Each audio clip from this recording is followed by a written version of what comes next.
Not really too sure what I'm gonna talk about with this one. Uh, it's not. It's not gonna be fun.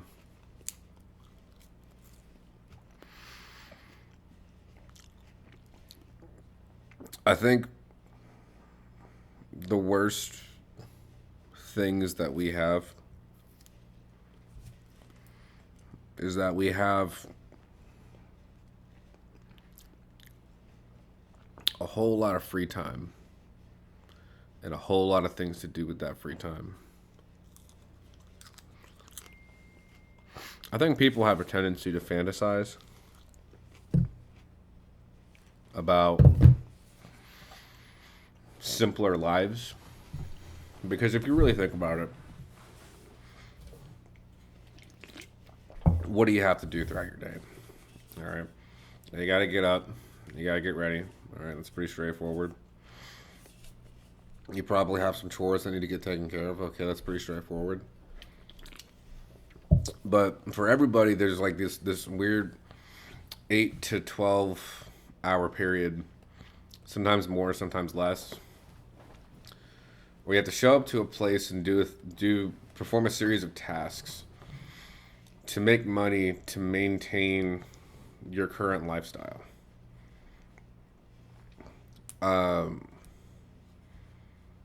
Nothing that we really do is for survival. Everything that we do is to either occupy our time or to expend effort to either towards either minorly improving something or making money. And to be able to make money, you have to have things. You have to have things that you otherwise would not need. Why do you need a phone or a car or internet if not for your boss to be able to communicate with you whenever they need to, if not for you to be able to check your emails, usually for work-related purposes, if not to be able to drive to work? Because work requires you to have those things. And you pay a lot of money to not really own things. Like of all the things that I own, right? Like I own a lot of things in my apartment. I bought a lot of things that now is in my possession. But if you really think about it, except for my books and the things that sit on my shelves, everything that I have that is expensive and meaningful requires some form of a subscription for it to be able to work. I have a Windows PC, meaning I have to pay every single year to be able to have access to Word, to be able to have access to Outlook or any sort of the Windows apps, because you can't just have it. You know, you have to pay some sort of yearly subscription to be able to use it. You know, I have a computer, but I can't just have a computer. I have to have the internet that accompanies the computer. Because without it, it's just an item that has apps on it that, for the most part, you can't really do anything. I have a television. That television needs internet to function. It's a Roku. You need to have internet to be able to use it. You have to have these apps. Each of those apps have to have their own subscriptions. You have to have your Disney subscription. You have to have your Hulu subscription, your Netflix, and then you have YouTube on that, which YouTube can be free, but then they give you advertising. So if you don't want the advertisements, you have to pay money for it. But for the most part, I try to make sure that things I don't have to pay money for, I don't have to pay money for. I have a PS5.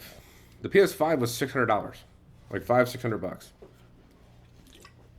And to be able to play some of the games and to get the full experience, you have to pay to be able to use the internet to be able to play some of those games. I have a phone, but you can't just have a phone that excretes radio waves to other phones.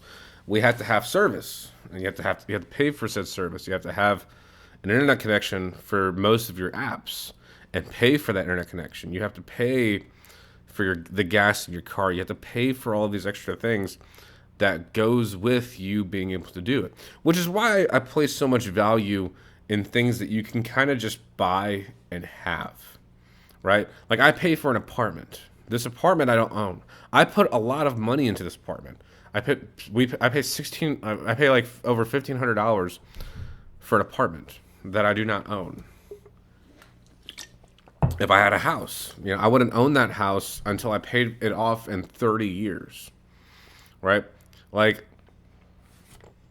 there is no world today where I can just learn how to build this stuff. And even if I did know how to build this stuff, I'd have to have all these permits. I'd have to pay to be able to build these stuff. I'd have to make sure that it's up to code. I'd have to make sure that it's within society's standards, these arbitrary rules that we have.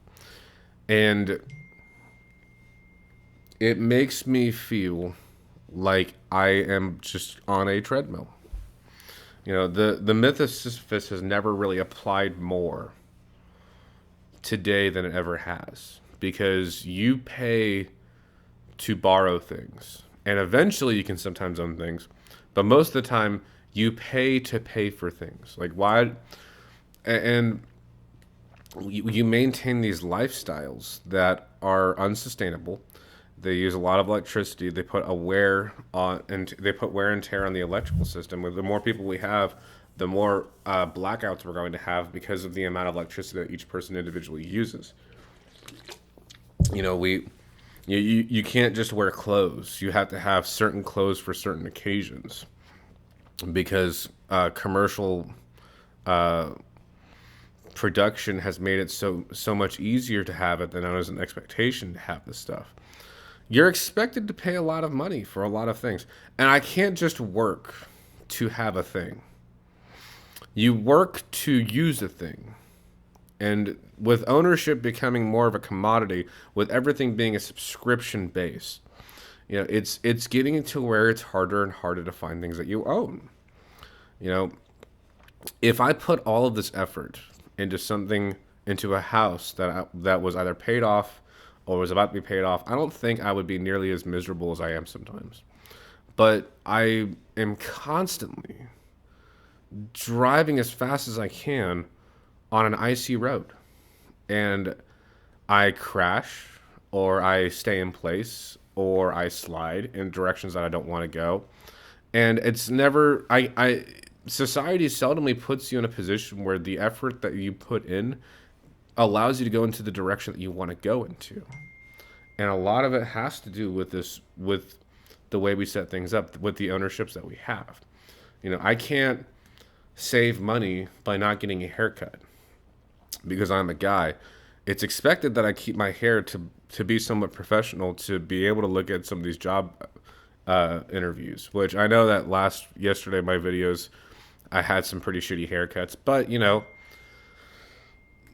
we allow these expectations to be placed on us, and then we wonder why we're stressed and miserable.